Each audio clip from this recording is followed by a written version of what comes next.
근데 이제는 Q러닝, 이제 앞부분에 이제 딥 Q러닝이 있습니다. 드디어 이제 지금까지 배운 것은 MDP에 관련된 것이고, 아직까지는 딥러닝 또는 신경망과는 아직까지는 아무런 관련이 없습니다. 어떻게 딥러닝이 강화학습의 접목이 되는지를 한번 여러분들과 함께 살펴보도록 하겠습니다. 역시나 마찬가지로 이렇게 다양한 강의 자료를 활용했다는 것을 먼저 알려드리고, Q러닝을 먼저 다시 한번 리캡을 하도록 하겠습니다. 그래서 보시면 태블러라는 그 앞부분에 붙인 이유는 이제 Q러닝이라는 것은 결국은 테이블입니다. 이렇게 여기서부터 보면 이런 테이블이 있고, 예를 들어 각 스테이트마다 액션이 있고, 여기에 있는 값들을, 에피소드를 이제 실시간으로 온라인으로 받으면서 이 밸류들을 계속 업데이트를 하는 방향이라고 했습니다. 최종적으로 이제 충분히 수렴을 해서 업데이트가 되면 그 특정 스테이트에서 예를 들면 이 둘 중에는 이 값이 크니까 A1이라는 액션을 선택하는 것이 옵티멀한 팔러시다. 이런 것들, 그리고 TD, temporal difference라든지 이런 알고리즘들, 이런 방법론에 대해서 여러분들과 함께 살펴보았습니다. 다시 돌아가서 Q러닝을 한번, 결국은 value iteration 아니고 policy iteration도 있지만 value iteration에 조금은 포커스를 해서 제가 그 내용을 여러분들과 함께 살펴보았었고, 궁극적으로 이 알고리즘은 벨만 옵티멀 이퀘이션을 이터레이티브하게 솔루션을 찾는 것이다 라고 얘기를 했었고, 좀 더 구체적으로는 이러한, 그런데 여러분들이 실질적으로는 expectation이지만 계산을 하면 expectation은 저희가 expectation을 probability에 대한 이 transition probability matrix를 모르기 때문에, 일반적으로 MDP가 아닌 강학습에서는 그렇기 때문에 이것을 expectation이 아니라 하나 expectation을 샘플로 대체를 해서 업데이트를 한다고 하였습니다.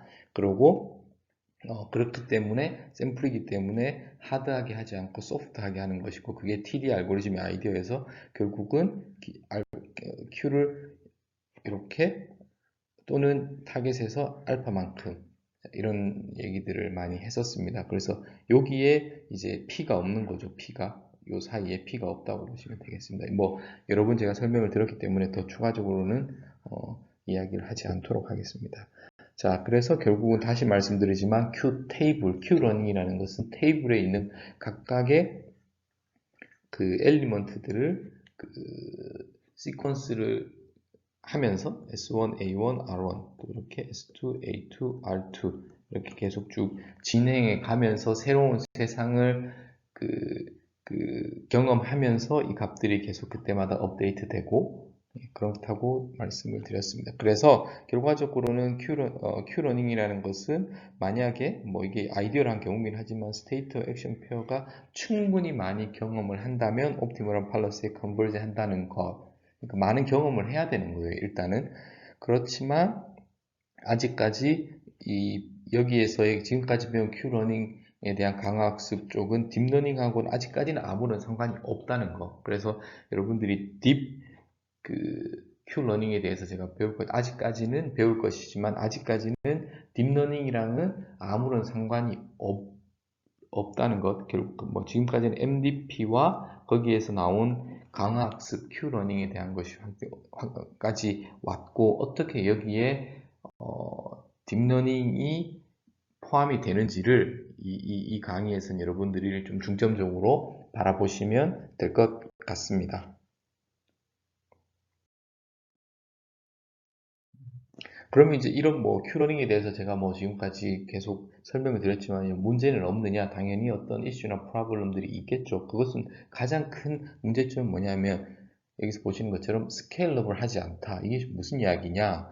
만약 이제 테이블을 써야 되는데, 스테이트가 100개고 액션이 그때마다 10개라고 하겠습니다. 그러면 어마어마하게 테이블이 커지는 거죠. 이 어마어마하게 많은 테이블이 커지는 것을 다 거기에 해당하는 엘리먼트들의 값을 Q 테이블로 업데이트하기 위해서는 어마어마한 많은 경험을 해야 되는 겁니다. 그래서 현실적으로 프랙티컬 하지 않다는 것, 스케일업을 하지 않는 거죠. 이게 가장 큰 문제점입니다. 뭐 예를 한번 그래서 그 스테이트가 예를 들어서 어떤 뭐 이런 뭐 예를 주로 많이 예는 테트리스나 뭐 이런 게임이라고 하겠습니다. 그러면 이런 상황을 묘사하기 위한 스테이트들이 있어야 될 텐데, 그러면 예를 들어 각각의 픽셀 값을 뭐 예를 들어서 이 픽셀은 뭐 어떤 오브젝트가 없고 여기엔 있고 뭐 이런 식으로 해서 뭐 그 스테이트 정확하게 이 상황을 묘사할 수 있는 스테이트를 한다고 하면 스테이트가 너무 많은 거죠. 학습을 하기 위해서. 그러면 뭐 그 전부 다를 비짓해야 되는 것이, 경험을 해야 된다는 것이 현실적이지 않고, 또는 이 큐 테이블에 결국은 이것은 테이블이기 때문에 메모리에다 저장을 해야 되는 거죠. 그 값들을 계속 업데이트 할 테니까 이것도 말이 안 되는 거고. 그래서 이런 현실적인 제약 조건들이 있기 때문에 뭐 MDP라든지 큐러닝의 이론은 아름답지만 지금까지는 최근까지는 프랙티컬하지 않았습니다. 뭐 스테이트인 경우에 예를 들어서 그냥 나이브하게 어떤 이거의 컨피규레이션과 이 피스가 떨어지는 경우를 따지면은 이 정도의 스테이트, 그러니까 말이 안 되는 거죠. 말이 안 되는 겁니다. 자, 그래서 그러면 여기서 뭐 방법론이 없느냐? 우리가 결국은 아이디어가 뭐냐면 이거에 대한 테이블인데 이것을 펑션 어프락시메이터를 쓰겠다는 겁니다. 조금 더 적은 파라미터의 펑션 어프로크시메이션을 쓰는 거죠. 이게 키 아이디어입니다. 또 우리가 알아야 되는 것은 이 Q 밸류, Q 펑션인데 스테이트와 액션을 가지는 Q 펑션을 fully 다 알아야 되지만 이런 현실적인 제약 조건들이 있기 때문에 이것에 대한 근사를 하겠다는 겁니다. 근사를 할 때는 우리가 파라미터라이즈를 할 거고, 그러면 그 파라미터의 개수는 우리가 컨트롤 할 수 있는 거죠. 뭐 그렇기 때문에 펑션 어프락시메이터. 자, 그럼 여러분들이 이제 기억을 하셔야 될 것이 뭐 저희 뭐 다른 뭐 머신러닝이나 딥러닝 강의에서 딥러닝이라는 것은 유니버셜 펑션 어프락시메이터라고 했습니다. 그러면 아이디어가 뭐냐면 딥러닝 구조로 가지고 이것을 어프락시메이트 하겠다는 겁니다. 근사를 하겠다는 거예요. 그게 키 아이디어고, 그렇게 되면 이제는 Q러닝이 아니라 딥 Q 러닝이 된다는 것이 이번 강의의 키 메시지입니다. 됐죠? 그렇게 해서 그러면 우리가 이제 스몰 넘버 그 스테이트가 있고 뭐 새로운 그렇게 해서 좀 제너럴라이제이션, 그러니까 approximate라는 것은 근사를 하는 것이지만 어떤 의미에서는 근사를 하기 때문에 파라미터의 개수가 적어지는 것도 장점인 것이고, 또 다른 의미로는 결국 우리가 generalization이라는 것은, 이것은 저희 그 강학 딥러닝에서나 또는 머신러닝에서 말했던 regularization 과 같습니다. 그래서 어떠한 경우에는 이것이 근사하는 것이 더 좋을 수도 있어요. 더 좋을 수도 있다는 것이 시스템 그 모델이 더 간단하기 때문에 새로 그 경험하지 않은 새로운 데이터에서의 오버피팅이 일어나지 않는 approximate 또는 regularizer 이펙트로도 동작을 할 수 있기 때문에 이런 두 가지 장점이 있습니다. 자, 그러면 이제 지금부터는 이것을 어떻게 펑션 어프락시메이터를 할 것이냐, 그리고 그 중에 하나가 딥러닝 네트워크가 대체하는 방법일 텐데 거기에 대해서 좀 자세히 살펴보도록 하겠습니다. 이제 Q러닝에서 approximate Q러닝을 하는 거예요. 자, 여기까지는 우리가 기존에 알고 있는 그래서 이제 Q러닝에 관한 것입니다. 됐죠? 그래서 예를 한번 들어보죠. 우리가 기본적으로 이제 approximate에서 가장 심플한 것이 그냥 어떤 선형적으로 함수를, 그래서 이것을 원래는 저희가 QSA였는데 오메가라는 파라미터로 이것을 approximate 하는데 뭐 다양한 방법이 있겠지만 그 중에서 하나는 이렇게 할 수 있을 것 같아요. 이렇게라는 건 뭐냐 하면 지금 보시면 F0, F1 당연히 각각의 함수들은 S와 A를 받을 것이고 n개의 우리가 뭔가 지정을 할 거니까 이것은 이건 저희가 지정하는 non 펑션이 됩니다. 우리가 지정을 할 거니까. 그러면 결국은 요 함수들은 우리가 알고 있고 모르는 것은 여기에 해당하는 코에피션트겠죠. 그래서 뭐 여러분들이 베이시스 펑션으로 생각하셔도 좋습니다. 뭐 그럴 필요는 없지만, 그러면 이제는 Q라는 펑션 자체를 우리가 계속 그 Q러닝을 통해서 업데이트를 하고 찾는 문제에서 여기 오메가를 찾는 문제로 바뀌게 됩니다. 예를 들어 Q를 linear function approximator로 우리가 가정을 했을 때, 그렇죠? 그러면 예를 들어서 이 함수를 저희가 뭐 10개를 했다고 하겠습니다. 그러면 이제 파라미터가 10개가 되는 거예요. 10개만 우리가 계속 적절한 파라미터를 찾으면 됩니다. 자, 그래서 이제 다시 정리를 하면 근사를 할 텐데, 이런 펑션들, 이건 제가 여기서 어떤 특정 펑션을 이야기하는 것은 아니고, 이렇게 아이디어를 지금 제가 제너럴한 그 컨셉을 설명을 드리는 것입니다.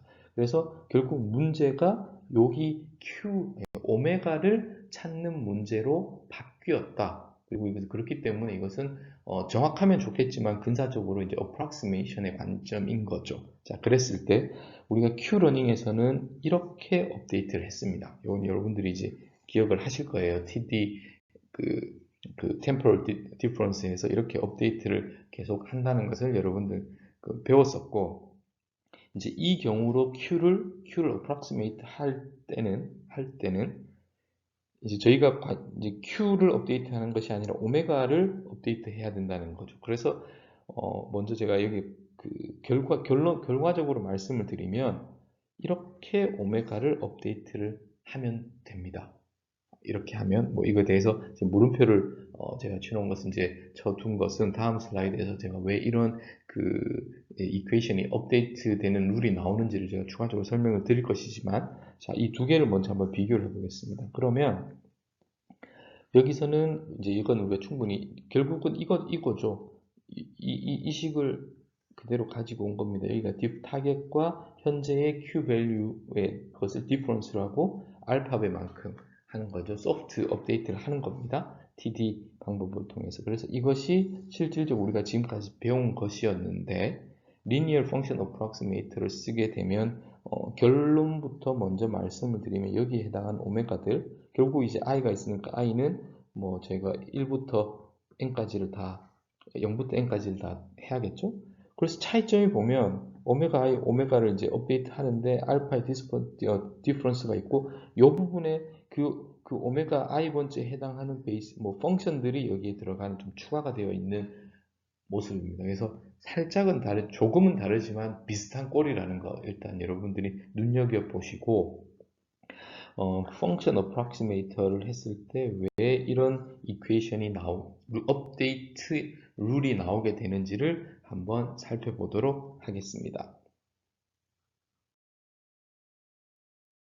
자, 다양한 펑션으로 어프락시메이터를 할 수 있겠지만 가장 쉽게 여러분들이 개념적으로 제가 설명을 드리기 위해서 리니어 펑션으로 한번 해보겠습니다. 그래서 전 슬라이드에서 이렇게 업데이트 룰이 된다고 주어졌는데 왜 그런지를 여러분들과 함께 살펴보도록 하겠습니다. 궁극적으로는 우리가 지금 이것은 이렇게 쓰겠습니다. 그럼 SA를 우리가 이렇게 approximate를 한 거죠. 그러면 이 두 개가 근사를 하는 것이 최종적인 목표가 되겠습니다. 그랬을 때 근사를 한다는 것은 우리가 이제 머신러닝이나 딥러닝에서 배웠던 리그레션 문제랑 비슷하다고 생각할 수 있고, 그래서 좀 여기서부터 좀 제너럴하게 이게 y고 이게 y 햇이라고 하겠습니다. 됐죠? 그런데 요 y 햇은 그래서 궁극적으로는 요것의 차이를 미니마이제이션 시키는 방법으로 오메가가 2분의 1이 있어도 상관없습니다. 이런 방향으로 저희가 로스 펑션을 또는 오브젝티브 펑션을 디파인하고 이것을 미니마이제이션 시키면 되겠죠. 그러면 우리가 이것이 근사를 하는 게 저희가 목표니까, 그렇게 하면 이제 로스 펑션 이 부분을 한번 이렇게 넣어보면 y가 되고 y 햇은 이렇게 저희가 먼저 이렇게 리니어 컨비네이션이 되겠다고 제가 가정을 한 거니까 했습니다. 그러면 이제는 이렇게 되고, 요게 이제 저희 원래 문제에서는 이게 그, 그 타겟이 되고 prediction이 되겠죠. 그러면 이것을 이제 미니마이제이션 하는 문제를 풀어야 되는데 저희가 알고 있는 방법 중에 하나가 그레디언트 디센트 방법이 있었죠. 그레디언트 디센트 방법. 그래서 이 로스 펑션을 오메가의 펑션이고 오메가의 k에 대해서 미분해서 그레디언트를 계산을 하면 y는 이 제곱이니까 이렇게 돼서 여기를 미분하면 2의 2분의 1에 y에 이렇게 되고 이것을 한 번 더 미분을 해야 되겠죠. 이 부분을 y-y 해서 d 파셜 오메가를 하겠습니다. 그렇게 되면 이 부분에 해당하는 것이 이제 앞부분에 마이너스가 있으니까 마이너스가 나올 테고 이 부분은 그대로 여기에 들어오고 여기를 오메가 k에서 미분을 하면 다른 부분은 다 상관이 없고 k번째에 해당하는 예를 들어 k가 1이면 이 함수만 나오겠죠. 그래서 이렇게 나왔습니다. 그렇죠?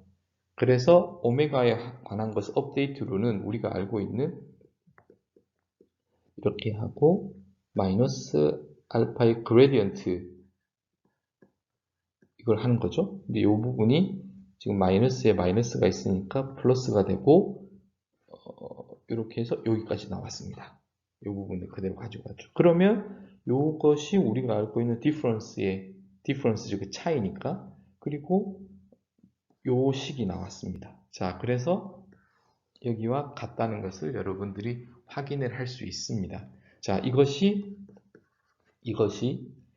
그 Function Approximator 버전의 TD라고 보시면 됩니다. Temporal Difference로 업데이트를 하는 방법이라고 보시면 되겠습니다. 크게 그 꼴로 봤을 때 차이점은 그 Function Approximate 되는 그 베이시스라는 단어를 엄밀하긴 않지만 좀 루즈하게 쓰여서 베이시스 펑션이 곱해지는 항이 있다는 것을 여러분들이 꼭 기억을 해 두시면 좋겠고 개념적으로는 역시나 마찬가지로 TD라는 거죠. TD, Temporal Difference로 해서 그 오메가들을 업데이트하는 겁니다.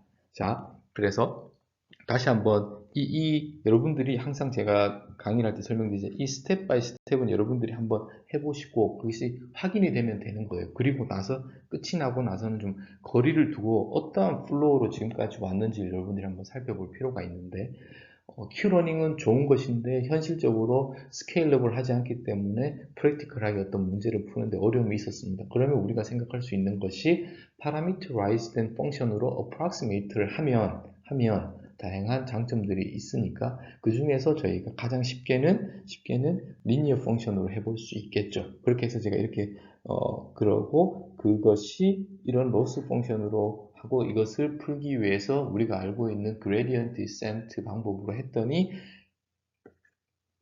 TD와 비슷한 꼴의 업데이트 룰이 나왔다는 것을 확인할 수 있고 여기서는 이제는 Q 펑션에 대한 업데이트를 하는 것이 아니라 그 베이시스 펑션에 대한 코에피션트를 저희가 업데이트하면 되는 거죠.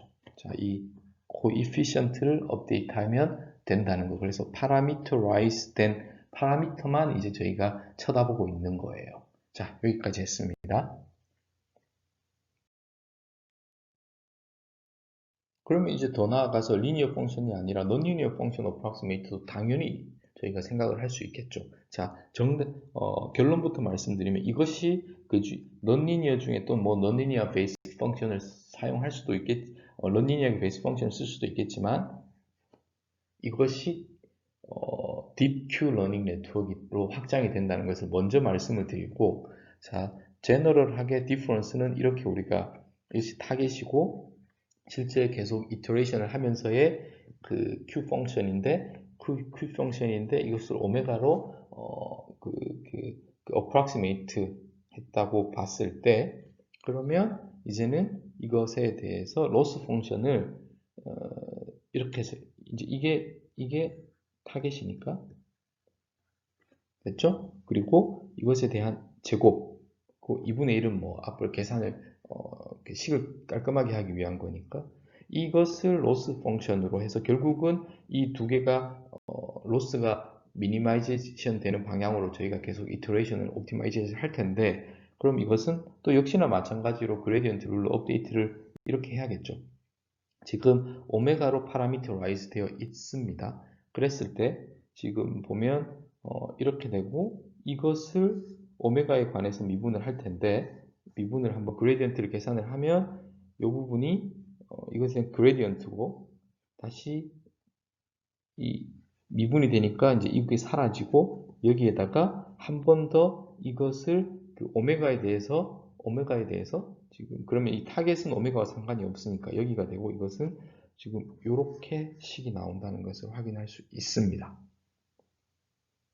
자, 제가 플러스 쓰겠습니다. 그러면 지금 이것이 저희가 해야 될 일인데 이것을 하면 이 전체를 2로 되고 2분의 1이 되고 타겟이랑 S'이고 Q 오메가 SA인데 이것에 대해서 한 번 더 저희가 미분을 해야겠죠? 그러면 여기는 상관이 없으니까 이 부분이 Q 오메가 SA가 되는 것이고 마이너스가 있으니까 여기 마이너스 이렇게 돼서 이 식을 정리하면 여기는 없어지고 마이너스에서 마이너스가 이거 플러스로 된 것이고 요 부분이 여기로 왔고 이 부분에 해당하는 것이 여기에 있습니다. 자, 그래서 결론적으로 보면 이렇게 non-linear function approximate도 역시나 마찬가지로 우리가 이렇게 로스 펑션을 define 할 수 있고 gradient descent 방법을 쓰면 이렇게 업데이트가 되는 것이고 이것은 여러분들이 잘 보면 리니어한 경우에 이 부분이 리니어하면 이렇게 된다는 것. 그러니까 이것이 아주 스페셜한 케이스였던 거죠. 여기가 이제 좀 더 제너럴하고 또는 non-linear한 것까지 그리고 여기는 리니어한 경우에 제가 직관적으로 개념을 이해하기 위해서 전 슬라이드에 설명을 드렸습니다. 자, 여기서 중요한 게 뭐냐 하면 이제는 non-linear function approximate까지 있을 수 있고 이 중에서 우리가 지금까지 배운 것 중에 가장 non-linear function approximate 중에 제일 좋다고 표현하긴 그렇지만 가장 지금까지 제가 많이 우리가 다뤘던 것이 무엇이죠? 그게 Artificial Neural Net 인공신경망이죠. 또는 딥러닝인 거죠. 그래서 이제는 Q러닝의 Q 펑션을 딥러닝으로 approximate 하는 그것이 여기가 DQN이라고 네이밍이 되는 것입니다. 자, 그래서 여기서 이제 개념적으로 기억을 하셔야 될 것이 Q 펑션을 딥러닝으로 approximate 하는 것. 그리고 그렇게 되면 우리는 그 DQN에서 학습을 할 때는 로스 펑션을 디파인하고 그것을 미니마이제이션 하죠. 로스 펑션을 이렇게 디파인을 하면 결국 내부적으로 우리가 업데이트 되는 것은 우리가 알고 있는 Q러닝에서 배운 그 temporal difference에 의해서 업데이트 하는 것과 equivalent 하다는 것을 제가 여기서 지금 보여주고 있는 거예요. 이해가 되십니까? 자, 다시 한번 설명을 드리겠습니다.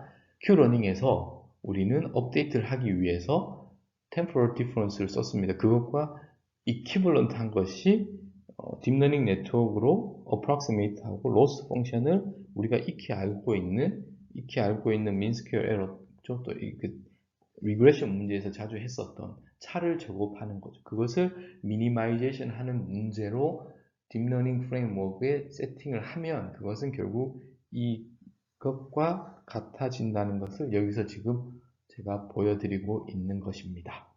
자, 한번 여러분들 꼭 한번 여러분들이 스스로 한번 그 플로우를 꼭 한번 고민해 보시기를 바라겠습니다.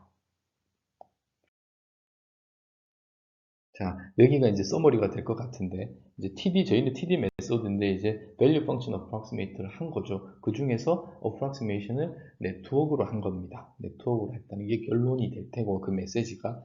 그래서 parameterized and value function, 결국 이게 이제 저희가 저희 궁극적으로 알고 싶어 하는 옵티멀한 그 Q 펑션인데, 이것을 오메가로 parameterize를 하겠습니다. 그러면 예를 들어 다양한 방법이 있겠지만 이제 그 중에 하나를 Q를 네트워크로 parameterize 하면 이 오메가라는 것은 우리가 알고 있는 네트워크의 웨이트와 바이어스가 되는 거죠.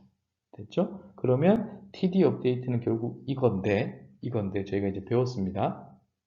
됐습니다. 그래서 이것을 우리가 처음에 Q러닝에서 배웠던 traditional QD 업데이트의 좀 generalized 된 버전이라고 보시면 될 것 같고 꼴로 보면 이게 difference고 이 부분이 좀 더 추가가 되었다고 보시면 되겠습니다. 그래서 이게 좀 더 generalized version의 TD 업데이트고, 더 중요한 메시지는 equivalent하게 우리가 알고 있는 딥러닝 프레임워크에서 loss 펑션을 이렇게 define을 하면 이 두 개는 equivalent 하다는 것을 제가 전 슬라이드에서 보였습니다. 자, 그러면 이제 DQN이라는 것은 이제 저희가 딥러닝 프레임워크에서 강화학습 문제를 큐러닝 학습하는 것을 풀 수가 있게 된 거죠. 이것이 이제 지금까지 계속 제가 설명을 드렸던 MDP 또는 큐러닝까지는 딥러닝이랑 아무 상관이 없습니다. 지금 이 순간이 딥러닝이 큐러닝을 하기 위해서 지금 컴바인이 되는 것이고, 아니면 큐러닝을 하기 위해서 딥러닝이 활용되는 지금 그 순간이라고 보시면 되겠습니다. 자, 그래서 코딩을 할 때는 어떻게 하느냐? 그냥 우리가 지금까지 배웠던 딥러닝 코딩에서 예를 들어 이제 Q를 네트워크를 통해서 어프락시메이션 하는 거죠. 그리고 나서 보시면 이제 T 스퀘어, 그러니까 이제 이걸 로스를 여기다 이렇게 디파인 하는 겁니다. 뭐 2분의 1은 있어도 상관이 없고 없어도 제가 여기서 생략을 했습니다. 그래서 보면 타겟이 있고 이제 여기에 Q라는 것이 스테이트와 액션. 뭐 이거 자세한 설명은 이제 제가 주피터 노트북에서 여러분들과 핸즈온을 하면서 또 보여드리겠지만, 이것이 그대로 이 식이 그대로 이렇게 코딩이 되고 나서 이제 뭐 애덤 옵티마이즈 그냥 우리가 기존에 하고 있었던 딥러닝 코드를 생각을 하시면 됩니다. 그래서 로스 펑션을 어떻게 디파인을 했느냐가 중요한 거예요. 그게 결국은 TD 업데이트의 Q러닝하고 동치다 또는 이퀴벌런트하다라고 여러분들이 개념적으로 이해를 하시면 되겠습니다. 자, 그래서 로스 펑션이 이렇게 활용이 되었다라는 것을 뭐 눈여겨보시면 이 부분이 이렇다고 보시면 되겠습니다. 자, 뭐 자세한 내용은 여러분 뭐 코딩에 대한 자세한 내용은 실습 시간에 함께 한번 다뤄보도록 하겠습니다. 그래서 이제 딥Q 네트워크, 이제 DQN이라는 키워드를 여러분 많이 DQN이라고 부르고, 그래서 Approximate Q Learning인데 네트워크를 뉴런넷을 쓰는 거죠. 이게 가장 큰 서머리라고 보시면 되겠습니다. 이게 DQN이고, 또 하나는 더 생각을 한 발짝 더 나가야 되는 것이 우리가 이렇게 있었죠. 그래서 S가 있고 액션이 있으면 네트워크가 approximate 하는 것은 Q value였는데 이렇게 하지 않고 좀 더 나은 방향은 뭐냐면 S를 state를 인풋으로 하고 아웃풋을 여기서 하나가 아니라 각각의 액션에 따른 Q value를 아웃풋으로 내는 네트워크로 모델링을 하겠습니다. 이게 더 efficient합니다. 그래서 이 차이는 뭐냐 하면 인풋으로 S를 받고 A를 받고 나서 하나의 밸류를 이렇게 뱉어낼 것이냐, 그렇지 않고 스테이트만 받고 이제 A가 예를 들어서 네 가지 경우가 있다. 그러면 이 스테이트에서 A를 했을 때의 Q 밸류가 어떻게 되는지를 아웃풋으로 내는 구조로 저희가 DQN을 짜도록 하겠습니다. 이건 뭐 그냥 구조만 이렇게 바꾸면 되는 거니까 어차피 S와 A가 주어졌을 때 Q 밸류니까 이 구조로 해서 활용을 하도록 하겠습니다.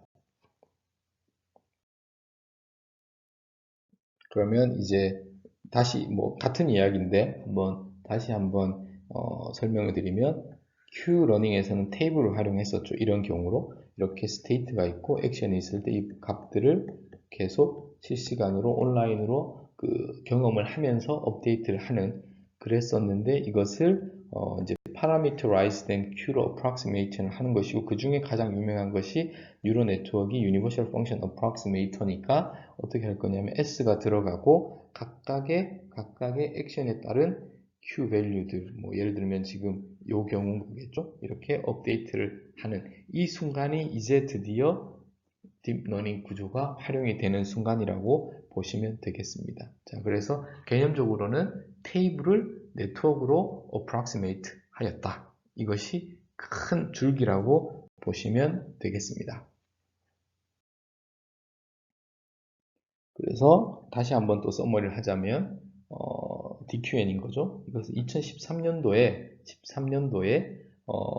아타리 게임이라고 해서 뭐 여러분들 뭐 벽돌 깨기라든지 이런 좀 고전적인 게임들 있지 않습니까? 그런 게임들을 해서 처음으로 그 딥마인드에서 2013년도에 발표를 했었고 2015년도에 이 내용이 보면 네이처에서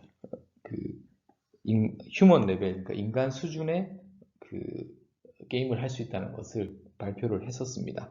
그래서 아이디어는 제가 이 아이디어는 뭐 이렇게 로스 펑션인 것을 결국 이렇게 업데이트하는 거, 파라미터라이즈 되었다는 것은 제가 설명을 드렸고 뭐 이것이 전부는 아닙니다. 뭐 조금 더 어떤 추가적인 추익들이 있는데 너무 디테일한 내용이라서 제가 여기서는 설명을 드리지 않고 좀 더 관심이 있거나 어드밴스드한 러너이신 분들은 자료를 찾아보시면 충분히 있습니다. 그렇지만 개념적으로는 제가 설명드린 이것이 더 중요한 것이고 여기는 뭐 예를 들어서 매 이터레이션마다 큐를 업데이트하는 것이 아니라 어떤 인터벌을 두고 업데이트를 한다든지 그리고 뭐 리플레이라는 뭐 이런 키워드들이 있는데 뭐 들어만 두시고 관심이 있으신 분들 한번 찾아보시면 좋겠습니다. 그래서 이런 추가적인 추익들이 있지만 이것은 마이너한 것이고 메이저한 것은 네트워크로 Q를 represent 했다는 것, 그 키 메시지를 여러분들이 꼭 기억을 해 두시면 좋겠습니다.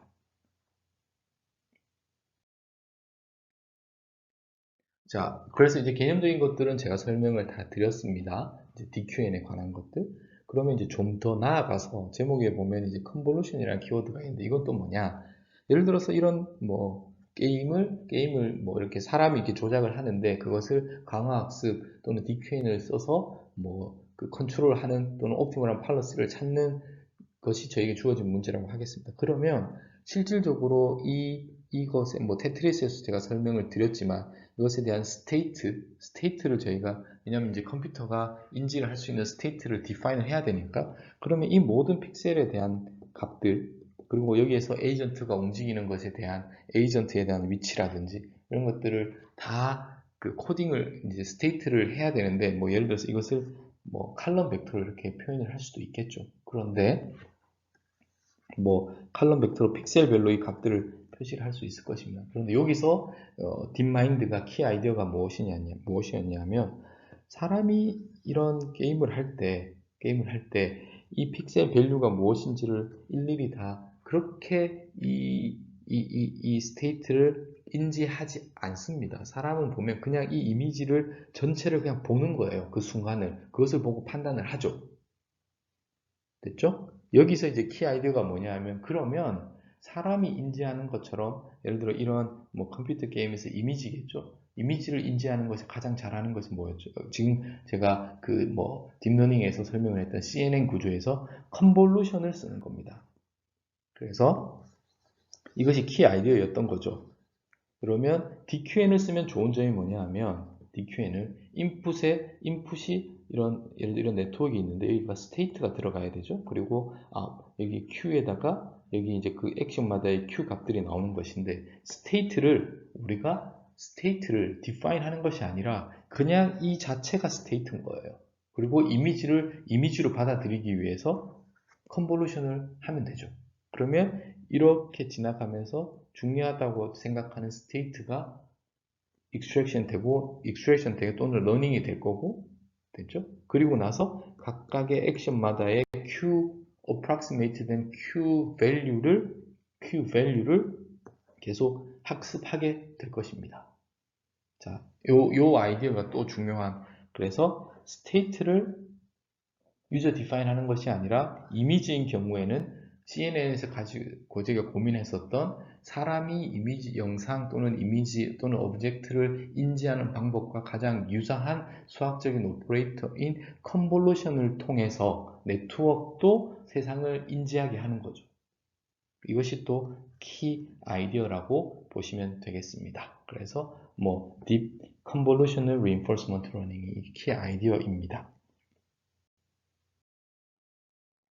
자, 그래서 2013년도 또는 뭐 2015년도에 이런 그 아타리 게임 중에 브레이크아웃이라고 해서 벽돌 게임입니다. 벽돌 게임에 방금 그 제가 말씀을 드렸던 그 DQN의 컨볼루션에 대한 앞단의 세상을 인지하기 위한 것을 컴바인한 것을 가지고 그 결과를 그 딥마인드에서 발표를 했어요. 그래서 한번 보면 이렇게 이제 시간이 지나면서 이제 학습을 하는 건데 보면 제가 이제 이 동영상을 여러분들과 함께 플레이를 해서 한번 한 1분 한 30초 정도 된 동영상을 살펴볼 텐데 처음에는 당연히 이렇게 try and error를 하겠죠. 하면서 당연히 실수를 할 겁니다. 뭐 놓치겠죠. fail을 하겠죠. 그러면 그때마다 해당하는 그 네거티브한 뭐 페널티라든지 어떤 리워드, 네거티브한 리워드를 받겠죠.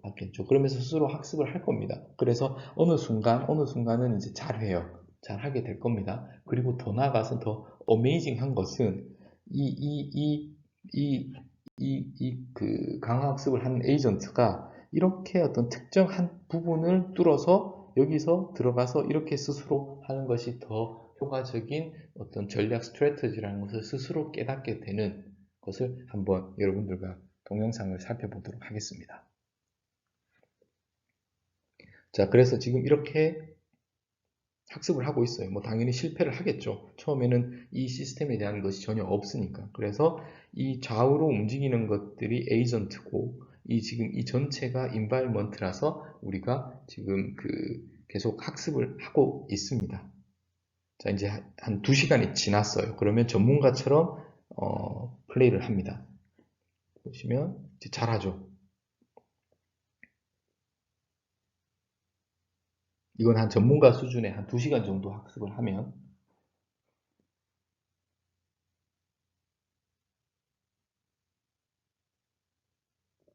보시면 좀 놀랍습니다. 그 결과가. 그리고 한 2시간, 한 4시간 정도 학습을 하고 나면 이쪽 부분을 집중적으로 공략해서